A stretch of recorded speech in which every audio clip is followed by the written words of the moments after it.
He was one of the greatest pharaohs ancient Egypt had ever seen.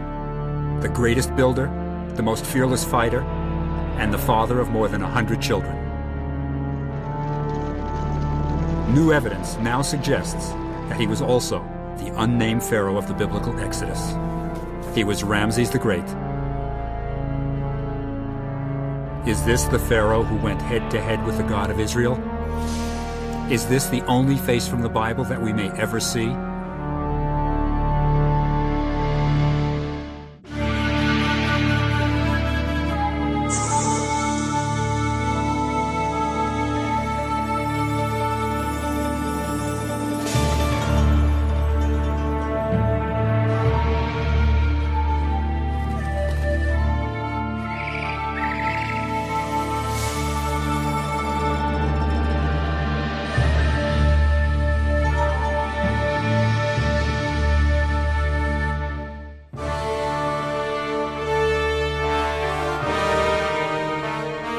Ramses' monuments stretch from his colossal statues at Memphis in the north to the temple of Abu Simbel in the south.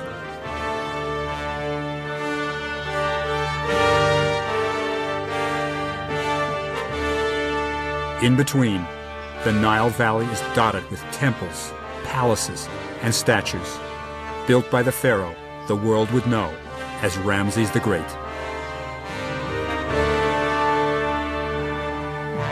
Ramses waged the greatest battle any pharaoh ever fought.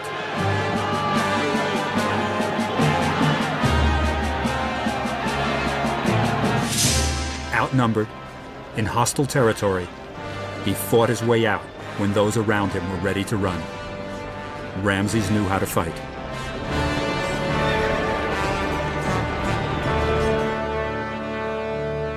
The only battle he may ever have lost was with the God of the Israelites.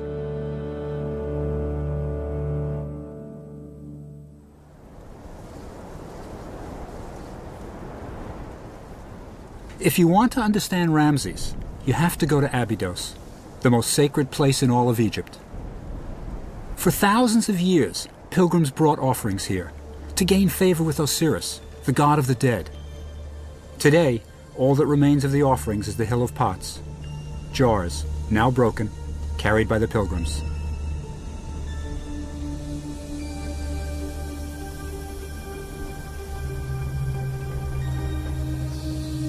Ramses' grandfather was the first pharaoh of his dynasty.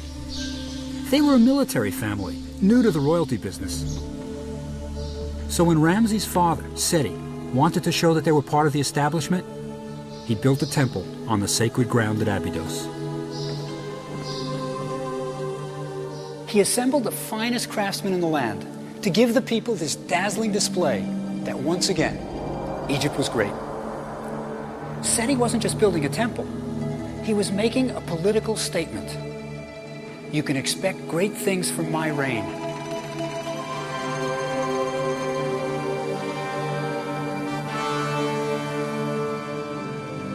This was Ramses' father. It was a family of overachievers, and Ramses intended to do even better.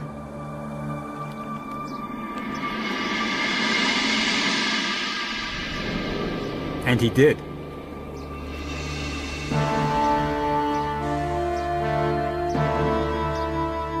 When he became pharaoh, Ramses built a temple so awesome that it would become his logo forever and an icon for all of Egypt.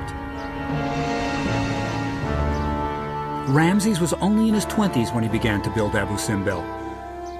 It's in Nubia, past ancient Egypt's southern border. It was a unique project. Most temples were built from blocks of stone, fitted together, and then carved. Abu Simbel was sculpted out of a mountain. New rock-cutting techniques had to be developed. Artists were lowered from the top of the mountain on scaffolds to paint an enormous grid that served as a guide for the sculptors, who then carved the 4 67-foot statues of Ramses seated on his throne.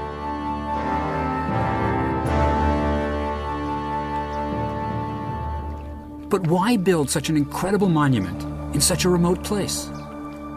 There was never a large Egyptian population there that could worship at the temple. It was pure propaganda. Ramses wanted everyone to be afraid of him. Nubia was Egypt's source of gold, and the temple was an awesome reminder to Nubians of Ramses' power. Anyone entering Egypt from Nubia would have to sail past the temple with its 4 colossal statues of Ramses staring down.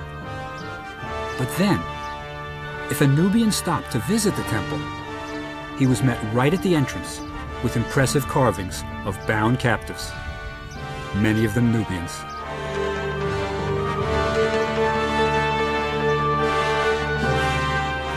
Once inside, the visitor could see Ramses leading the army in battle, the reins of his chariot tied around his waist, shooting arrows at the enemy.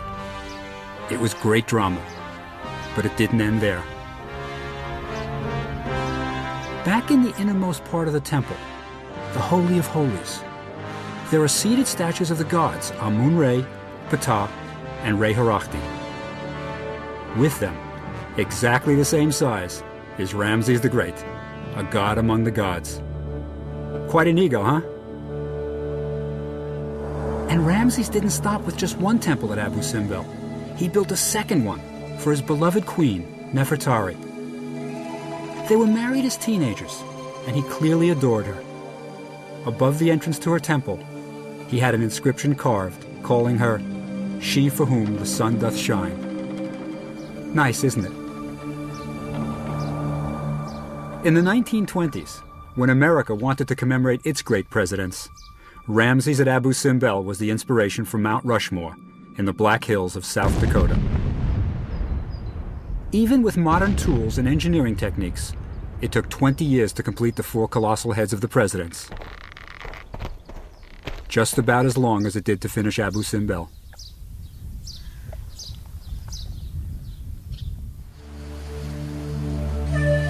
Ramses began his reign with a flurry of activity. Egypt is a vast country, mostly desert, and it's the Nile that makes the land habitable. In ancient times, the Egyptians clustered along the banks of the river. Wherever there was a city, it was on the Nile. At Thebes, ancient Egypt's religious center, Ramses built more great temples. And across the Nile, on the west bank, he had tombs constructed in the Valley of the Kings and Queens. But the real capital had always been at Memphis, some 400 miles further north, near modern Cairo.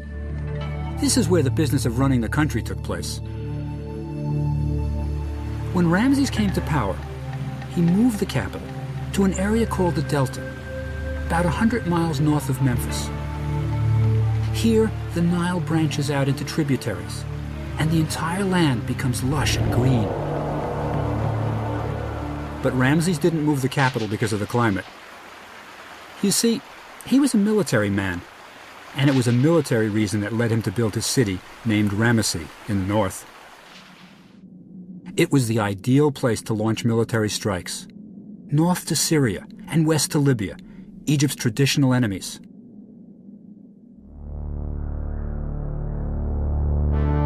So he built an entire new city and dreamed of the hordes of treasure he could bring back to Egypt. This may be the city that the Bible says the Pharaoh forced the Israelites to build. Ramses' new city became a bustling complex of palaces, temples, storehouses, workshops, and barracks. Ramses had grown up an army brat, and he was comfortable around a military post. It was from this new city that he would lead his legions to the victories that would make him Ramses the Great.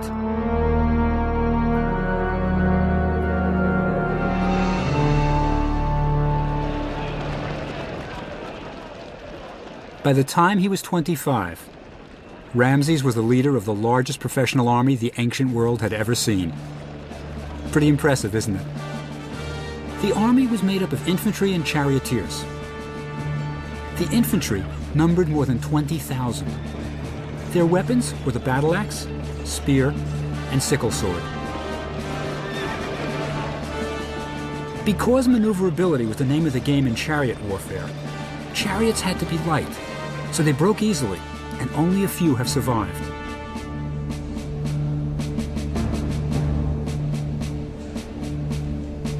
took Nadia Lokma, Egypt's master wood conservator, years to restore this chariot, carefully bending the pieces to their original shapes. The chariot was made of different kinds of wood. Elm for the wheels, because it bends easily, and ash for the body, because of its strength.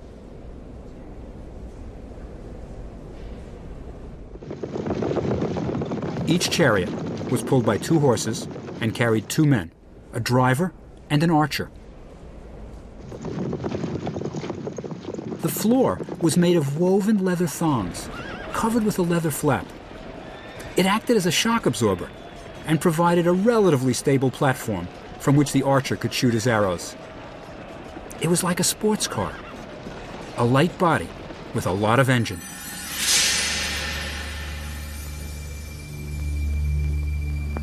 Ramses' reputation as a fearless warrior was established at the Battle of Kadesh. We have more accounts of this battle than any other event in ancient history. It was ancient Egypt's equivalent of George Washington crossing the Delaware. What's great is that we don't just have the written accounts of the battle. We still have the very field on which Ramses fought. The ancient fortified city of Kadesh in Syria was built on a hill. This site has been inhabited for more than 3,000 years, and today a modern village is still on top of it. But soon it may be deserted. Salt in the soil and water has caused most of the inhabitants to abandon their houses. Now, only a few villagers live at what was once a strategic site of the ancient Middle East.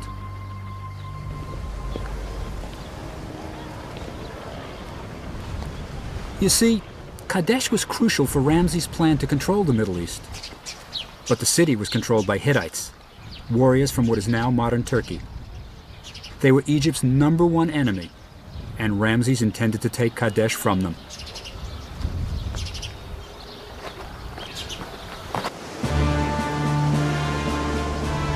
So in the 2nd month of summer, in the 5th year of his reign, 20,000 soldiers followed Ramses out of Egypt. They planned to capture Kadesh and all the territory around it. The soldiers were divided into 4 divisions of 5,000, each division named after a god of Egypt: Amun, Re, Ptah, and Set. As Ramses rode out in his gilded chariot, with the army stretching for miles behind him, he had no doubts about his coming victory. Ramses had never been close to defeat. Soon Kadesh would surely be his. Ramses the Great was leading the most powerful military force the world had ever seen. They passed swiftly through Gaza, northward into Canaan, up through Galilee. When they entered Syria, they would have seen vast areas of green, with wildflowers unknown in Egypt. And in the distance, snow-capped mountains, probably the only time any of them had ever seen snow.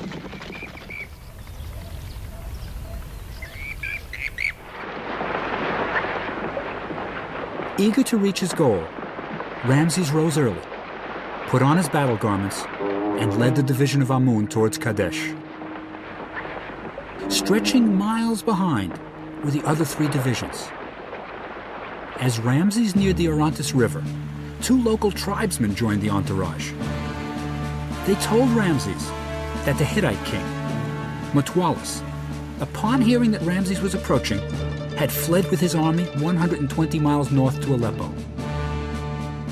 To the young Ramses, this seemed perfectly reasonable. Eager for victory, with only the division of Amun, he pressed right on, right up to Kadesh, leaving his other 3 legions to catch up. With the arrogance of youth, he had left the bulk of his army behind. Ramses decided to camp on a knoll, where he would have a clear view of the fortified city. The next day, he intended to take Kadesh and all its treasures. It was too good to be true. As Ramses set up camp, his sentries caught 2 Hittite spies and beat the truth out of them. Ramses had been lured into a trap. Mutwalis was waiting in the woods just behind Kadesh with 40,000 troops.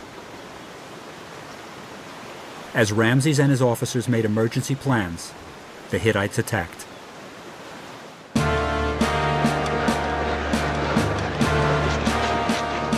Their charioteers charged out, cutting the lagging division of Ray in half, almost totally destroying it. Then they went straight for Ramses' camp. Chariots were being repaired. Infantrymen tended to each other's tired feet. Supplies were being distributed. Ramses' pet lion was being fed. They were totally unprepared for what was coming.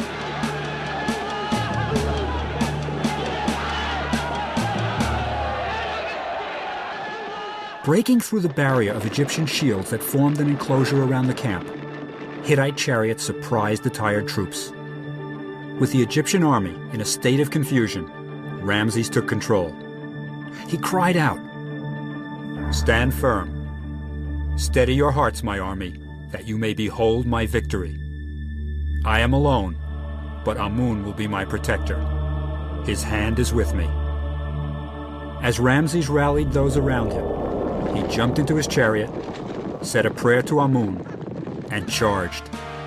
It never occurred to him that he could lose. Surprising the Hittites with his bravery, Ramses saved the day. Marshaling his troops, he charged the Hittites 6 times.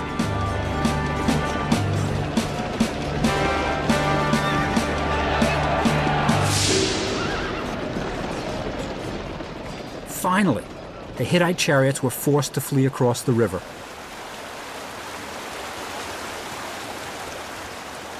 Mutwalis, waiting with his hordes of infantry to move in for the kill, was amazed to see his crack chariot company retreating across the river. One prince from Aleppo swallowed so much water trying to escape that he had to be held up by his ankles to be emptied.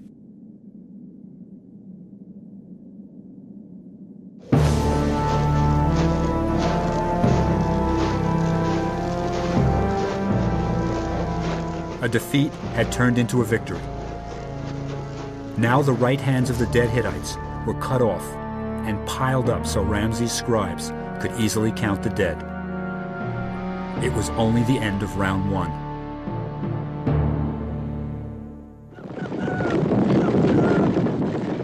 The next morning, it was Ramses' turn to attack.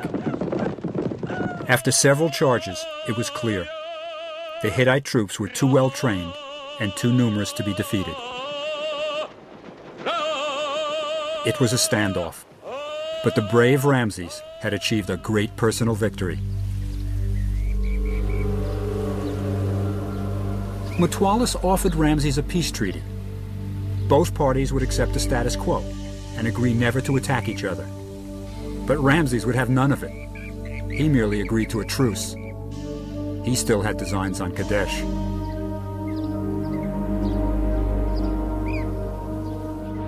So Ramses and his army marched home to his city in the Delta. It must have been a grand entrance, with Hittite prisoners displayed and tales of the pharaoh's incredible bravery. It's the stuff of which legends are made. Ramses carved the story of the Battle of Kadesh on the walls of all his temples, creating the most detailed account of any battle in ancient history. It was a story that Ramses never tired of telling, and the Egyptians loved to hear it.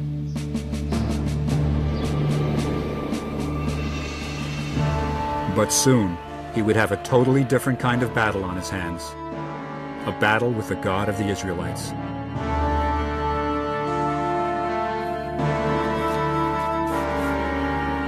One of the great archaeological mysteries of our time is the biblical story of Exodus, one of the most crucial parts of the Old Testament. Supposedly, 600,000 Israelites left Egypt, but there is hardly any direct archaeological evidence to support it. And one of the central characters in the story may be Ramses the Great. But did it happen? According to the Bible, the Israelites, living in the Delta, had grown too numerous, and in an attempt to control them, the Pharaoh was forcing the Israelites to build the store cities of Pithom and Ramesses, where the army supplies were stored.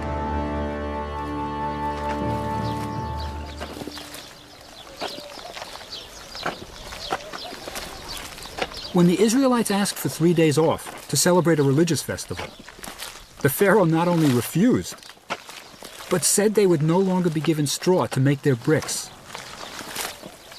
Brickmaking in Egypt is still the same as it was in biblical times.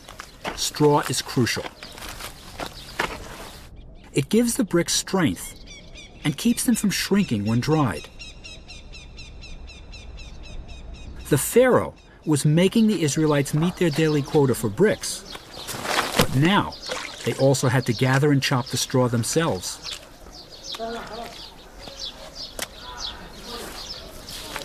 Egyptian cities were built out of mud bricks, millions of them. Brickmaking was hard work. An Egyptian papyrus describes the brickmaker. He is dirtier than vines and pigs from treading under his mud. His clothes are stiff with clay. His sides ache, since he must be outside in a treacherous wind. He is simply wretchedness, through and through. Just the kind of task he would give to oppress the Israelites. When Moses, the leader of the Israelites, and his brother Aaron ask the Pharaoh to let their people go, he refuses. To show the power of the Lord, Aaron throws his staff to the ground, and it turns into a snake. The Pharaoh is unimpressed, and his magicians manage exactly the same thing. Apparently, it's the old snake trick that all of them knew.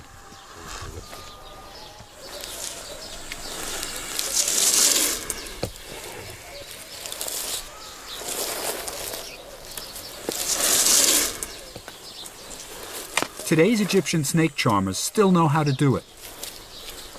They're good showmen, with plenty of razzle-dazzle. But in the end, the trick is still pretty impressive.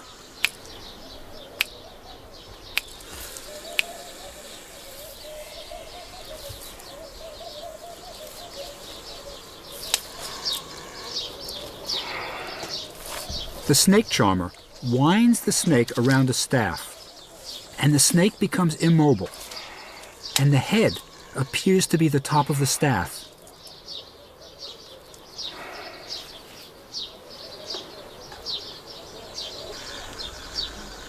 Moses must have shown the Pharaoh something just like this.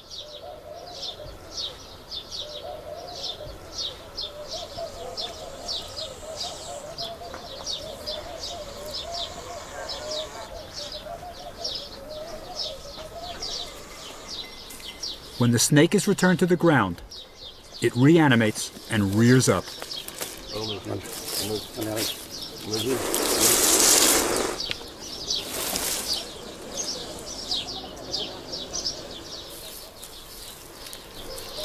Watching the casual way the snake charmer handles the cobra, it's easy to forget that this is one of Egypt's most lethal killers.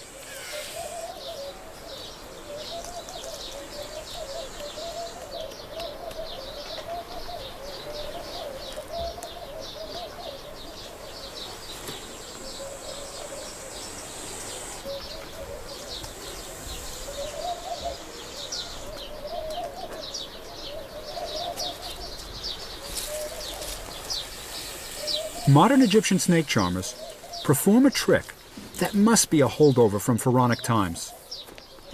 They take a cobra, the symbol of the king's power, and tie it in a knot and place it on their heads, so the cobra's head points outward, just like on the pharaoh's crown.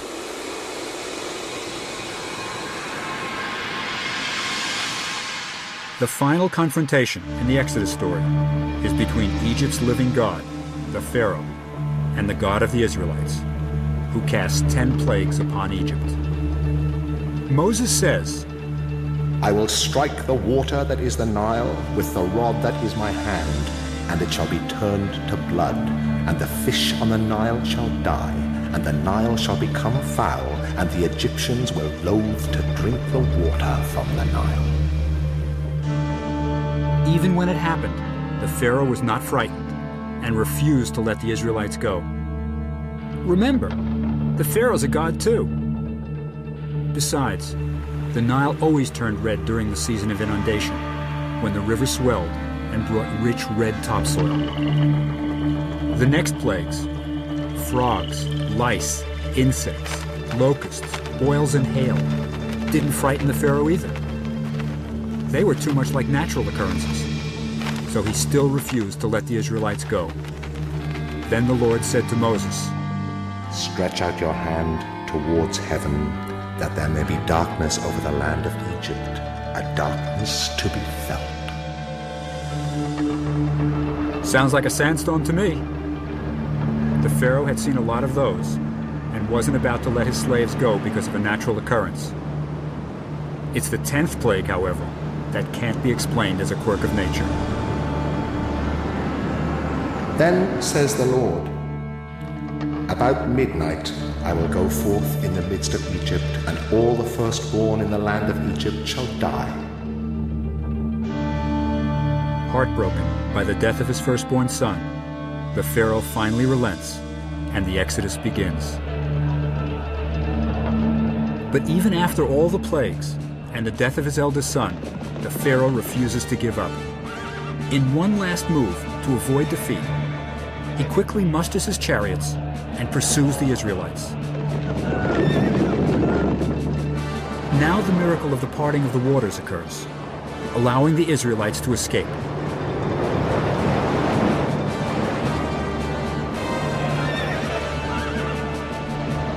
As the army follows in pursuit, they are swallowed up by the waters. The Pharaoh is finally defeated. The easiest route for the Israelites to escape to the Promised Land was through an area called the Sea of Reeds. It's still there. In fact, part of the Suez Canal goes through it. This is a marshy area where people on foot might be able to cross, but chariots would get stuck in the mud. This would explain the Bible story. It's not so dramatic, but still a defeat for the Pharaoh. In all, Exodus is a great story. But did it really happen? If there were Israelites in Egypt, and if there was an Exodus, why is it missing from the Egyptian records? The Egyptians recorded many wars and battles on their temples. But if you read the hieroglyphs carefully, you'll find no losses. The Egyptians never recorded defeats. To find records of the Israelites in Egypt, you have to go back to the Bible, to a time before Exodus, to the Joseph story. This is where we'll get our next clue as to whether the Exodus really happened. According to the Bible, an Israelite named Joseph was sold into bondage by his brothers, who were jealous of his cloak of colored cloth. Joseph ends up in Egypt and is unfairly accused of attacking his master's wife and is thrown into jail. But Joseph has a skill that saves him. He can interpret dreams. In prison, he accurately interprets the dreams of his cellmates. Eventually, the Pharaoh hears of his ability. You see, the Pharaoh is having dreams that none of his priests can interpret. He's seen 7 fat cows being devoured by 7 lean cows. But this is followed by 7 full ears of corn being devoured by 7 thin ears of corn. Joseph interprets this to mean that Egypt will have 7 prosperous years, followed by 7 years of famine. Based on his interpretation, Egypt's economy for the next 14 years is planned. During the 7 prosperous years, wheat is stored in large round-topped granaries in anticipation of the impending lean years. When the famine comes, it hits the entire Middle East, and Egypt alone is saved from starvation. Now, the neat thing about this story is that it rings true. It has an Egyptian flavor to it. The ancient Egyptians believed that everyone had prophetic dreams. And if you wanted a dream interpreted, you came to a temple like this. The priest would go to the temple library and take out a papyrus that listed dreams and their interpretations. For example, if you saw yourself with a pygmy, it was bad. It meant that half your life was gone. Now Joseph's skill was that he could interpret the dreams that weren't in the book of dreams. Whoever wrote the Joseph story really knew what he was talking about.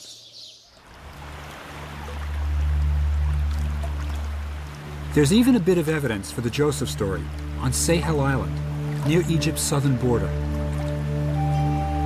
The island is covered with rock inscriptions, and there's one that tells about a 7-year famine, just like in the Joseph story. The Joseph story isn't the Exodus, but it suggests there were Israelites in Egypt. There's one more piece of evidence that something like the Exodus really took place, and it's in the Egyptian Museum in Cairo. It even suggests that our man Ramses is the pharaoh of the Exodus. The famous Israel stela is the only place in the Egyptian records where Israel is mentioned. A stela is a large flat stone erected in front of a temple to announce something. It's an Egyptian's equivalent of the bulletin board. This one was set up by Ramses' successor, Merneptah, to brag about his military exploits. He was especially proud of conquering the Libyans and the mysterious sea people who had tried to invade Egypt. But here at the bottom, he talks about his military expedition to Palestine. He lists all the territories he's conquered. Tehenu is desolate. Hatti is finished. Canaan is plundered. Then he says, Israel is laid waste. Its seed is no longer. Look closely at the hieroglyphs.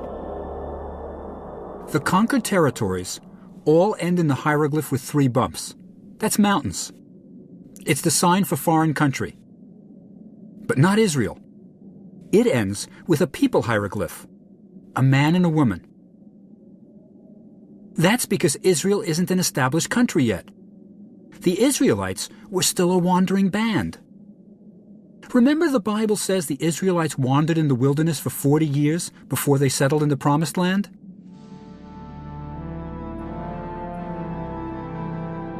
Well, if they were still wandering when Ramses' successor erected the stela, that would place the Exodus during Ramses' 67-year reign. The stela suggests that Ramses the Great was the unnamed pharaoh of the Exodus.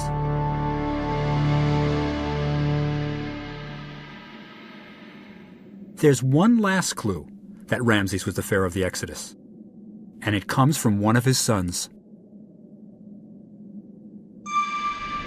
At almost every temple he ever built, Ramses had his sons carved on the walls. He was really proud of them. At Luxor Temple, there's a group of them. The first is Amenhotep. The 13th is Merneptah, who succeeded Ramses and became pharaoh. That means that the first 12 sons died before Ramses died. Remember in the Exodus story, where the king's firstborn dies? Well, when did Amenhotep, Ramses' firstborn son, die? The answer can be found at Abu Simbel. Inside the temple, Ramses also proudly showed his sons. There at the head of the pack is his firstborn, Amenhotep. He was alive and well when this wall was carved.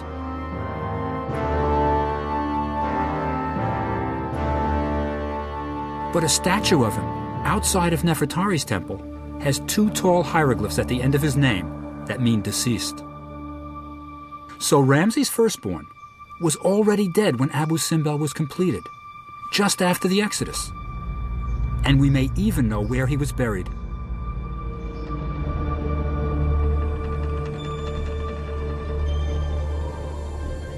Every tomb in the Valley of the Kings is numbered, and one of the most talked about tombs is KV5, Kings Valley 5.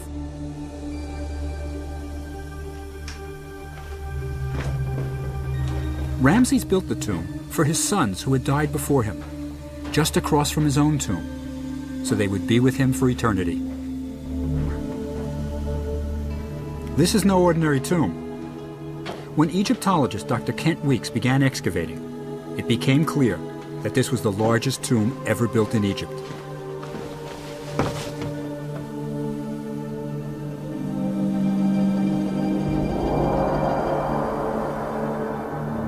It seems to continue on and on, with hundreds of small chambers. Rooms to hold mummies, rooms to hold furniture, clothing, and all the possessions that Ramses' sons would need for the next world.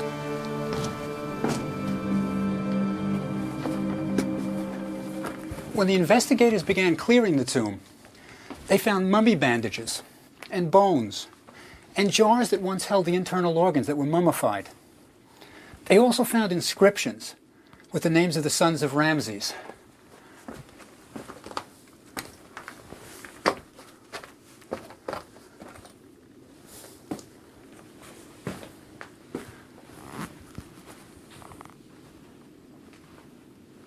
What's really interesting is that modern scholarship now places the death of Ramses' eldest son at just about the time of the Exodus. Isn't it amazing that this tomb is probably the burial place of the Pharaoh's firstborn son? The son whose death ultimately led to the Israelites leaving Egypt for the Promised Land?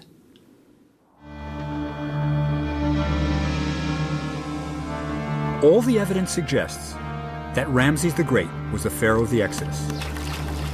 The Joseph story shows that there were Israelites in Egypt. It was written by someone with an intimate knowledge of Egypt. And the 7-year famine inscription on Sahel Island? That shows that famines did happen in Egypt. Then, in the Exodus story itself, we are told that the Israelites built the store cities of Pithom and Ramesses in the Delta. And the Delta really is littered with the remains of Ramses' cities. Add to this that Ramses' firstborn dies at about 1262 BC, the time of the Exodus, and it begins to look as if Ramses was the unnamed pharaoh.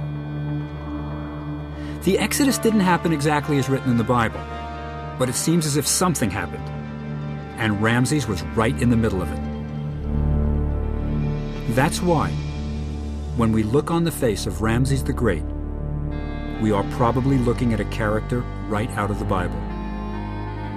This may be the face of a man who may have actually known Moses. If Ramses was the Pharaoh of the Exodus, this would explain a radical change in his behavior. The evidence of this midlife crisis is written on a temple wall for all to see. And this is it. It's the first peace treaty in the history of the world. And it's between Ramses and the Hittite king. It has everything you'd expect in a modern treaty. Non-aggression pact, end to hostilities. But the important term up there is that Ramses the Great promises not to trespass on the land of the Hittites, to take anything from it. He's given up Kadesh. For years he fought to keep Kadesh. Why is he willing to give it up now? I think the answer may be in Exodus. Ramses had suffered his first defeat. He'd lost his firstborn son. This may have been more than he could bear. The Exodus and the death of his firstborn and other sons were not the only tragedies Ramses had to bear. Abu Simbel was completed around the 24th year of his reign, and he sailed up the Nile with Nefertari to dedicate their his and hers temples. No king of Egypt had ever built anything like it. Of all his wives, it was Nefertari alone who was his friend and companion. She had accompanied him everywhere and appears at his side in his temple statues. This was to be the last voyage for Nefertari, she for whom the sun doth shine. She died soon after their return to the Delta Palace.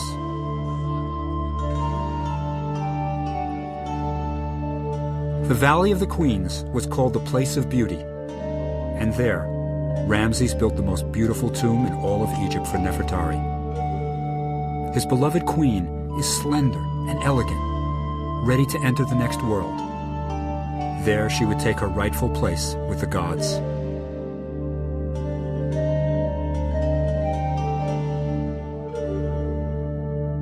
Ramses would reign for another 40 years without the companionship of Nefertari. From this time on, he was a changed man. Never again would he ride out of the Delta to lead the army in battle. His thoughts had turned from conquest to building tombs and monuments.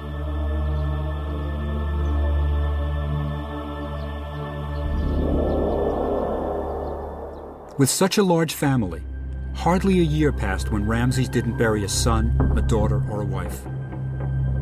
To create the tombs for his family, Ramses employed an entire village of workmen, sculptors, painters, carvers, overseers. Everyone needed to build a royal tomb. This is the town where they live.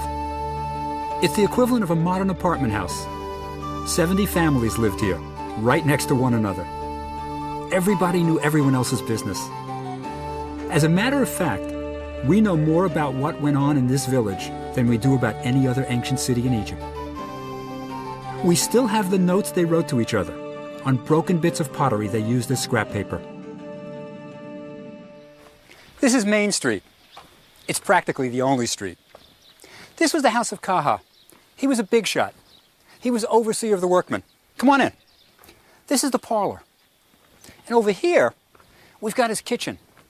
And this is where the lady of the house ground the grain. Come on. Because he was so important, he had 2 sitting rooms. And back here, a real luxury, a column for holding up the roof. He had 3 bedrooms, and he needed every one of them. He had 8 kids. He was an important man.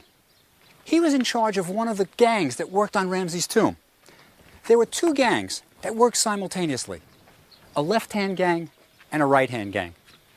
And our man Kaha, he was in charge of making sure that they worked efficiently. Everybody in this village had a specific job. Kaha's neighbor over here was a painter and a draftsman. Over here was Kawi. His title was guardian of the royal tomb. He was in the security business. They all worked for Ramses. It was a tight-knit community. Because they lived near the Valley of the Kings, they were a bit cut off from the other villages. They were so far from the Nile that they needed a laundry service to wash their clothes.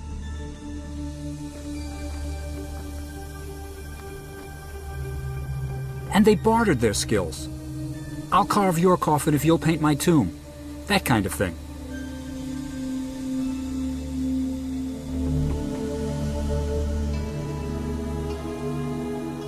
But the workmen didn't spend much time in the village. They had quite a trek to work, so they couldn't be daily commuters.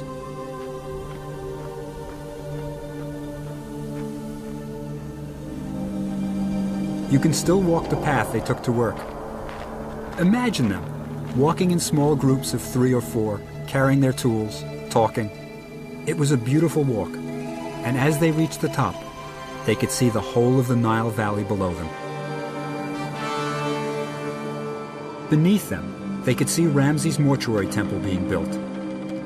I wonder if there was a competition between the 2 groups. Our tomb is better than your temple. Just over the ridge here is the Valley of the Kings. This is where Ramses hoped he would rest for eternity.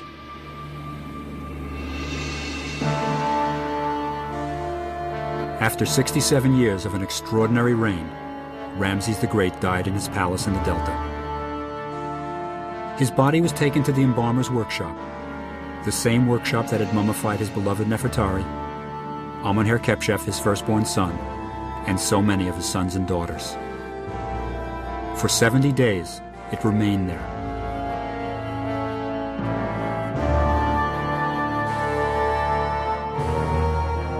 Then the body was placed on a royal barge to make the long journey south to the Valley of the Kings.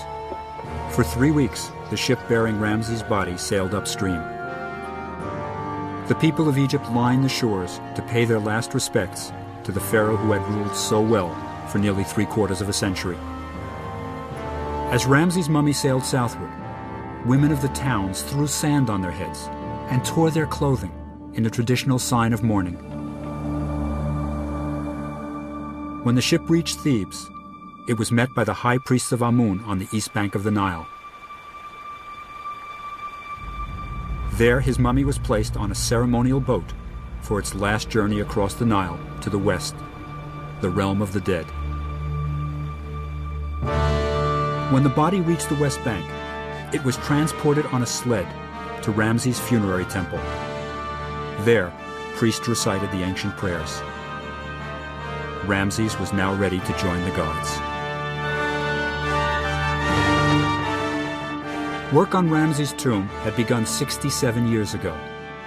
Now it was ready to receive Ramses' mummy. As in the tombs of the pharaohs before him, the stone sarcophagus was slowly lowered down a corridor, past the sacred texts on the walls that would speed the pharaoh on his way to the next world. The Book of the Gates, with all the passwords to overcome any obstacles.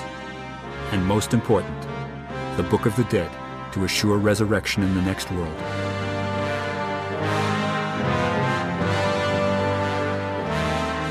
The corridor descended deep into the ground. Rooms had been carved, sculpted, smoothed, and then painted, so the king could show the gods how he should be treated, like one of them.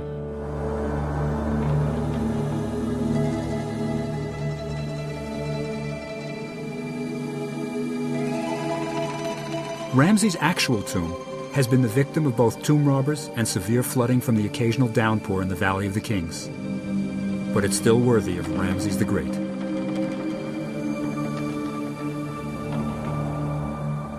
The burial chamber is the largest in the Valley of the Kings and probably contained the greatest treasure ever assembled. Ramses had 67 years as king of the wealthiest country on earth to gather the gold and treasures he would take with him to the next world. This room undoubtedly held treasures far more spectacular than those of a young pharaoh like Tutankhamun. By the time Ramses died, most of the men who worked on the tomb were already dead. Ramses had reigned for 67 years. For most Egyptians, he was the only king they had ever known.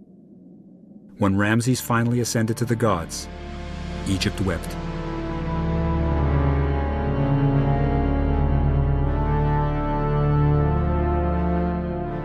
But the mummy of Ramses did not remain in his tomb forever.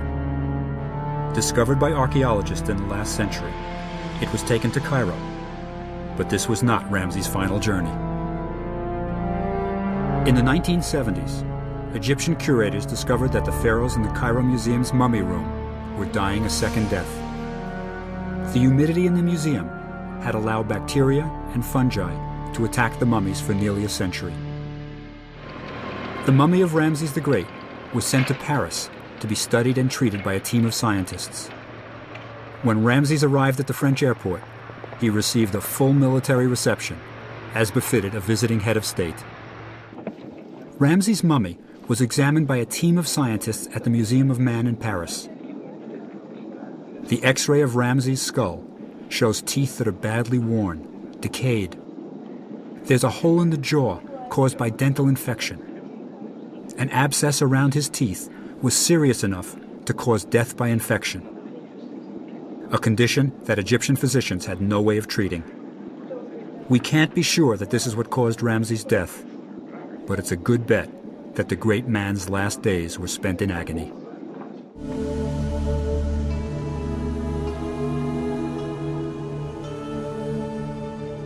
Many people don't realize it, but one of the most famous poems in the English language is about Ramses.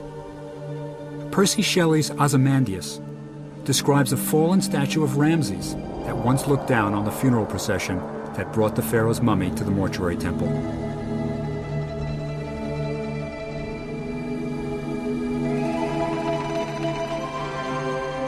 I met a traveller from an antique land who said, 2 vast and trunkless legs of stone stand in the desert. Near them, on the sand, half sunk, a shattered visage lies, whose frown and wrinkled lip and sneer of cold command tell that its sculptor well those passions read which yet survive, stamped on these lifeless things, the hand that mocked them and the heart that fed. And on the pedestal these words appear. My name is Ozymandias, King of Kings. Look on my works, ye mighty, and despair. Nothing beside remains. Round the decay of that colossal wreck, boundless and bare, the lone and level sands stretch far away.